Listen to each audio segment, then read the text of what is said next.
Linjat janë të qarta, edhe mendoj që Donald Trumpi është më i qartë se kurdo herë.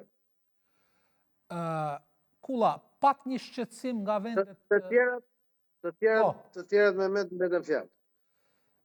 Qartë është. Donald Trump ishte edhe shumë kritik ndaj vendeve të BE-s, të cilat ishin paka shumë kritike ndaj asaj se çka ndodhi në Venezuelë.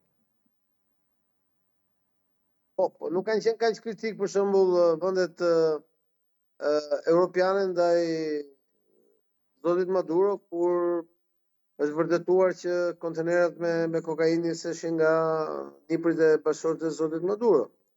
Nuk ka qenë kaq kritik për shembull kur në Venezuelë vendosën bazat operative financiare, por edhe ushtarake të Hezbollahut. Bashkë kemi biseduar këtë gjë. Apo lidhjet e shumëfishta të Izrael të Venezuelës me Iranin. Apo shumë gjëra të tjera të cilat realisht shkelnin edhe rendin ndërkombëtar.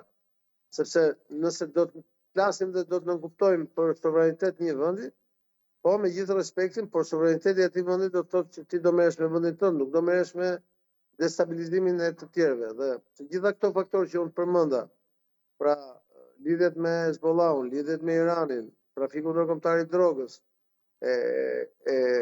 furnizimi me naftë i Koreas Veriut e tjerë, mos mendojmë që Venezuela është një vend paqësor si Vatikani dhe i kemi rënë qafë.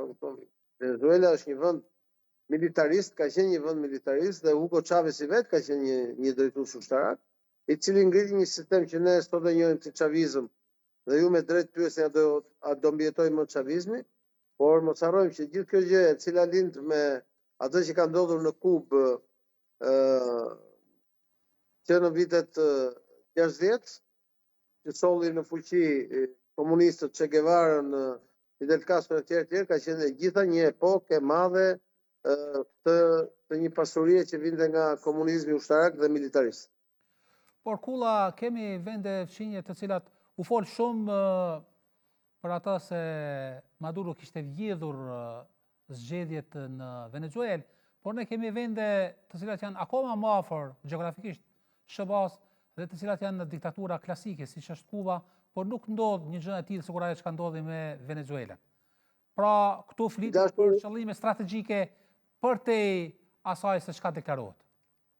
I dashur Mehmet, besoj që keni lexuar çka ka thënë presidenti Trump, ka qenë shumë i qartë. Ka thënë unë kinën këtu nuk do ta lejoj, dhe vetëm 3 orë para se ta kapnin Maduro në shtëpinë e vet, ai ishte me të dërguarin special kinez edhe me disa kompani kineze për Amerikën e Jugut, dhe prioriteti i madh i SBA-s